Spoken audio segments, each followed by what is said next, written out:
Hello everyone, welcome back to Aurora classes. How are you all? I hope you all are keeping safe and healthy.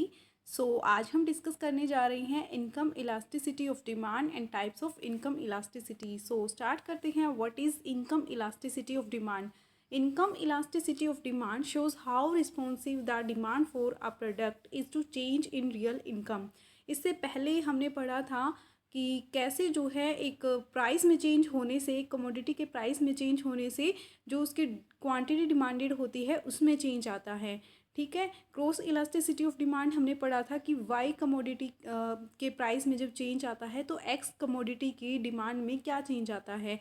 आज हम discuss करेंगे income elasticity of demand. Means जब consumer की जो real income है उसमें change आता है तब क्वांटिटी डिमांडेड में क्या चेंज आता है. और यही होता है इनकम इलास्टिसिटी ऑफ डिमांड, जिसमें रियल इनकम जो कंज्यूमर की चेंज होती है उसका जो इम्पैक्ट है वो देखा जाता है क्वांटिटी डिमांडेड पर.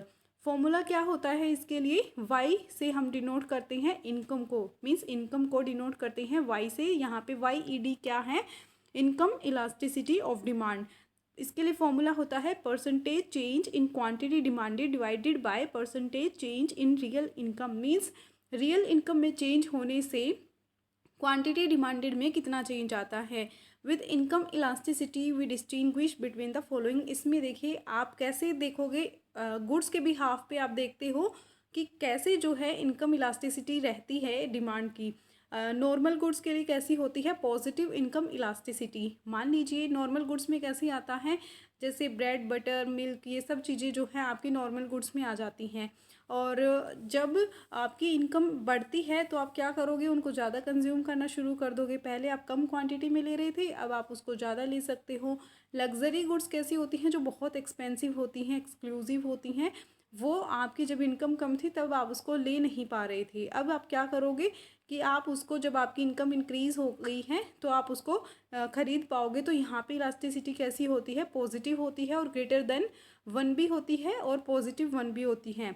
नेसेसिटीज़ वाली जो आइटम्स होते हैं जैसे कि सोल्ट है, अब आपकी इनकम बेशक से इंक्रीज़ हो जाए लेकिन आप उसको बहुत ज़्यादा यूज़ करना स्टार्ट नहीं करोगे. जिस क्वांटिटी में आप पहले खाते थे नमक को, सोल्ट को, उसी क्वांटिटी में आप अभी भी खाओगे. तो नेसेसिटीज़ वाली जो गुड्स होती हैं उनकी इलास्टिसिटी या तो ग्रेटर देन 0 होती है या फिर लेस देन 1 और पॉजिटिव होती है. इन्फीरियर प्रोडक्ट की अगर हम बात करें तो इन्फीरियर प्रोडक्ट कैसे होते हैं? जो थोड़ी सी लो क्वालिटी के होते हैं. अगर इनकी जो इलास्टिसिटी होती है इनकम की वो कैसी होती है? नेगेटिव होती है. क्योंकि पुअर क्वालिटी की जो गुड्स हैं, अगर आपकी इनकम इंक्रीज़ होती है तो आप जो है नॉर्मल गुड्स पे स्विच करोगे बजाय किसके? इन्फीरियर प्रोडक्ट्स के, इन्फीरियर गुड्स के. तो यहाँ पे कैसी होगी इनकम इलास्टिसिटी? इसके लिए नेगेटिव. इनकम इंक्रीज़ हुई तो हम अच्छी गुड्स को परचेज़ करना स्टार्ट कर देंगे. कैसी गुड्स के अलावा? इन्फीरियर गुड्स के अलावा. अब हम इनको डिटेल में डिस्कस करेंगे. पहले इनकम इलास्टिसिटी ऑफ डिमांड हमने पढ़ लिया कि demand of product change when people income change. जब पीपल्स की इनकम चेंज होती है तो डिमांड फॉर अ प्रोडक्ट में क्या चेंज आता है. Income elasticity of demand 3 types की होती है जो अभी जस्ट हमने डिस्कस किया. Negative, positive and zero. Negative कैसे गुड्स के केस में होती है? इन्फीरियर गुड्स के केस में होती है. क्योंकि जब इनकम इंक्रीज़ हो जाएगी तो हम अच्छी गुड्स पे स्विच करेंगे, नॉर्मल गुड्स पे स्विच करेंगे बजाय कि पुअर गुड्स के. अब एग्जांपल ले तो चीप कार्स. जब तक आपकी इनकम कम थी तो आप जो है सेकंड हैंड या कोई पुराना मॉडल जो है चीप कार्स का यूज़ कर रहे थे. लेकिन जैसे ही आपकी इनकम इंक्रीज़ होती है तो आप चीप कार्स को बाय करना बंद कर दोगे. पॉजिटिव इलास्टिसिटी किसकी होती? Positive income elasticity luxury goods की. क्योंकि जब आपके पास इनकम कम थी तब आप लग्जरी गुड्स नहीं खरीद पा रहे थे. जब आप जो है गोल्ड ज्वेलरीज कम खरीद पा रहे थे. अब जैसे ही आपकी इनकम बढ़ गई है तो आप क्या कर रहे हो? गोल्ड जो है ज़्यादा खरीद पा रहे हो, या फिर आप जो वैकेशंस अब्रोड हैं वो आप ज़्यादा खरीद पा रहे हो. पहले आप जो है अब्रोड नहीं जा सकते थे वैकेशंस के लिए, लेकिन अब आपकी इनकम इंक्रीज़ हो गई है तो अब आप क्या कर सकते हो? जा सकते हो. और ज़ीरो इलास्टिसिटी कब होगी? जब जैसे कि स्टिकी गुड्स होती हैं. For example electricity, butane, gas, water, salt, cooking oil and kerosene. आपकी इनकम देखिए अभी जितनी है तब भी आप इनको कंज्यूम कर रहे हो. इलेक्ट्रिसिटी इतनी ही यूज़ कर रहे हो, ब्यूटेन गैस है, वाटर है, सोल्ट है, ये आपकी नेसेसिटीज़ वाली गुड्स हैं.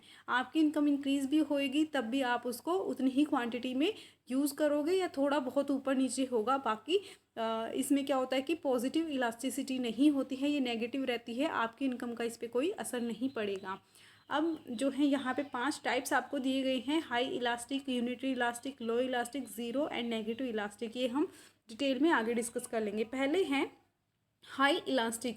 The income elasticity of demand can be said as high if the proportionate change in quantity demanded is proportionately more than the increase in income.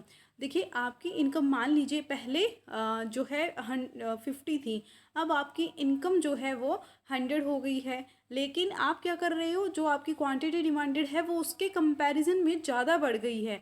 तो यहाँ पे कैसी इलास्टिसिटी होगी, पॉजिटिव इलास्टिसिटी होगी।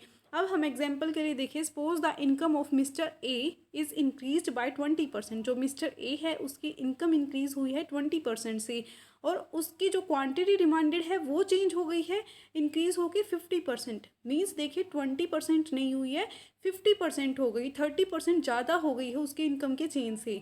तो यहाँ पे इस केस में इनकम इलास्टिसिटी कैसी है, हाई है बिल्कुल। YED income elasticity of demand कैसी होगी, ग्रेटर देन 1। और ग्रेटर देन 1 मीन्स इक्वल 1 कब होती, जब जितना चेंज उसके इनकम में हुआ है, जितना चेंज आपकी इनकम में हुआ है, इतना ही चेंज आपकी क्वांटिटी डिमांडेड में होता। मीन्स 20% जो है आपकी इनकम इंक्रीज हुई है और 20% ही आपकी क्वांटिटी डिमांडेड चेंज हुई है।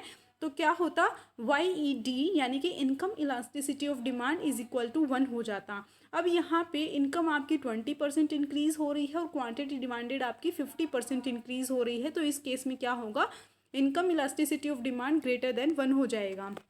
अब ये जो है डायग्राम है, देखिए पहले जो है आपकी इनकम Y जो है इतने पॉइंट पर थी और आप इतनी क्वांटिटी जो है वो खरीद पा रहे थे, क्या खरीद पा रहे थे। अब आपकी इनकम Y1 हो गई है तो आप ज़्यादा क्वांटिटी उसकी परचेज करे हो Q1। देखिए कितना गैप है Q और Q1 के बीच में, यानी कि 20% इनकम चेंज हुई है लेकिन क्वांटिटी डिमांडेड 50% तक जा रही है।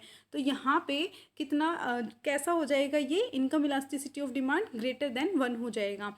यूनिटरी इलास्टिक पढ़ते हैं। यूनिटरी इलास्टिक में क्या होता है, जब proportionate change in quantity demanded equal होता है। जैसे जस्ट मैंने अभी बताया कि मान लीजिए 20% जो है आपकी इनकम बढ़ी और 20% ही आपकी क्वांटिटी डिमांडेड में चेंज आ गया, तो वहाँ पे कैसी होगी इनकम इलास्टिसिटी ऑफ डिमांड 1 हो जाएगी। या 50 डिवाइडेड बाई 50 करोगे या फिर 20 डिवाइडेड बाई 20 करोगे तो कितना आएगा, 1 आएगा। तो यहाँ पे क्या हो जाएगा, यूनिटरी इलास्टिक, जितना इनकम में चेंज उतना क्वांटिटी डिमांडेड में चेंज, ठीक है, वो होता है आपका यूनिटरी इलास्टिक डिमांड। अब लो इलास्टिक में क्या होता है, जितना चेंज आपकी क्वांटिटी डिमांडेड में आया है वो उसके कंपैरिजन में जो आपकी मींस आपकी क्वांटिटी डिमांडेड में कम चेंज आ रहा है, आपकी इनकम में ज़्यादा चेंज है, ठीक है। तो यहाँ पे क्या होगा, लो इलास्टिक होगी। एग्जाम्पल अगर हम ले, income of Sumit is increase by 50%। आपकी जो सुमित है उसकी इनकम इंक्रीज हो गई है 50% से, लेकिन उसकी क्वांटिटी डिमांडेड कितनी एक्सटेंड हुई, कितनी इंक्रीज हुई, ओनली 25%, मीन्स हाफ ही हुई है। तो ऐसे केस में क्या होगा, इनकम इलास्टिसिटी लो हो जाएगी। ग्रेटर देन में हमने पढ़ा था, इनकम थी 20% इंक्रीज हुई और जो क्वांटिटी डिमांडेड है वो 50% जा रही थी, तो वहाँ पे हाई इलास्टिक था। ज़ीरो में कोई फ़र्क नहीं पड़ रहा था, कोई इलास्टिसिटी नहीं थी उसमें कि आपकी चाहे इनकम कम है या ज़्यादा है आप उतना ही परचेज़ कर रहे हो, जिसमें नेसेसिटीज़ वाली गुड्स आती हैं। अब लो इलास्टिक में क्या है, लो इलास्टिक में आपकी इनकम तो ज़्यादा चेंज हुई है, 50% का चेंज आ रहा है, लेकिन आपकी क्वांटिटी डिमांडेड में 25% का चेंज आ रहा है। तो ये कैसी है, लो इलास्टिक है। अब नेक्स्ट है, बाकी आप डायग्राम में भी देख सकते हो, पहले Y थी और आप क्या की है डिमांड कर रहे थे। अब जो है Y1 आपकी इनकम हो गई है, बहुत ज़्यादा बढ़ गई है, लेकिन क्वांटिटी डिमांडेड जो है वो बहुत ही कम हुई है। हमने फर्स्ट केस में जो हाई इलास्टिक थी वो हमने यहाँ तक पढ़ा था कि क्वांटिटी डिमांडेड बहुत आगे तक जा रही थी, बहुत ज़्यादा जो है आप डिमांड कर रहे थे। लेकिन लो इलास्टिक में जितना आपका चेंज हुआ है इनकम में उसके कंपैरिजन में कम चेंज हो रहा है आपकी क्वांटिटी डिमांडेड में। सो यहाँ पे क्या है, लो इलास्टिक डिमांड है। अब जीरो इलास्टिक क्या था, it can be said as zero when there is no change in quantity demanded, कि यहाँ पे कोई भी चेंज नहीं होता है, आपकी इनकम चेंज हो रही है लेकिन क्वांटिटी डिमांडेड बिल्कुल सेम है। नेसेसिटी वाली गुड्स इसमें आती हैं। सोल्ट वही कि सोल्ट को आप ज़्यादा तो यूज़ नहीं करना शुरू करोगे, तो यहाँ पे क्या हो जाएगा, ज़ीरो इलास्टिक हो जाएगी इनकम इलास्टिसिटी। अब देखिए पहले आपकी इनकम Y पे थी तब भी आप इतनी ही क्वांटिटी डिमांड कर रहे थे, और Y1 पे आपकी इनकम चली गई है तब भी आप इतना ही जो है डिमांड कर रही हो। नेगेटिव इलास्टिक में क्या होगा, यहाँ पे वही इन्फीरियर वाली गुड्स आ जाती हैं कि आपकी जब जैसे इनकम इंक्रीज़ होगी उसकी डिमांड कम हो जाएगी। ये रेफ़र करती है ऐसे सिचुएशन को जहाँ पे आपकी income where an increase in income leads to a fall in quantity demanded. जब आपकी इनकम इंक्रीज़ होगी तो आपकी क्वांटिटी डिमांडेड फॉल हो जाएगी। और यहाँ पे कैसी इलास्टिसिटी होगी, फिर नेगेटिव होगी। कैसे केस, किसके केस में होगी? Inferior goods as well as for given goods. Given goods और इन्फीरियर गुड्स को कैसा माना जाता है? जो थोड़ी पुअर क्वालिटी की होती हैं।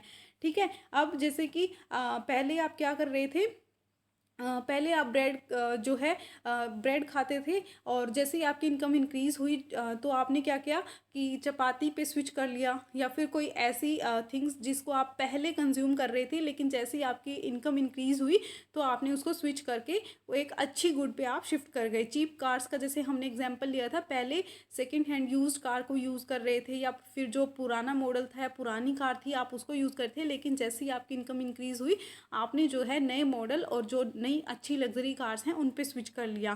तो यहाँ पे ऐसे इंफीरियर और गिवन गुड्स के केस में कैसी होती हैं? नेगेटिव इलास्टिक होती हैं। अब यहाँ पे देखिए, पहले जब आपकी वाई थी इनकम, तब आपकी क्वांटिटी डिमांडेड बहुत ज़्यादा थी। ठीक है। और नेगेटिव में कैसा हुआ कि आपकी इनकम तो बहुत, मतलब इनकम इंक्रीज़ हो गई, लेकिन जो क्वांटिटी डिमांडेड है वो बहुत कम हो गई। तो यहाँ पे कैसा है? नेगेटिव इलास्टिक डिमांड है।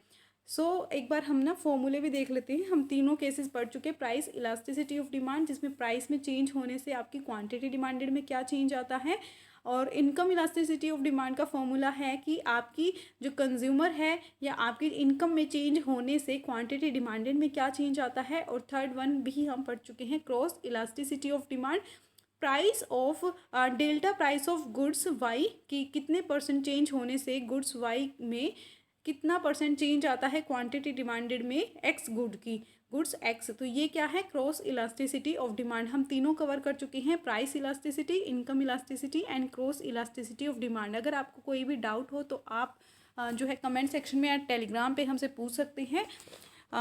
यही था आज की वीडियो में। आई होप कि आपको वीडियो पसंद आई होगी। If you really like this video, please don't forget to subscribe our channel. Thank you so much. Have a bright future.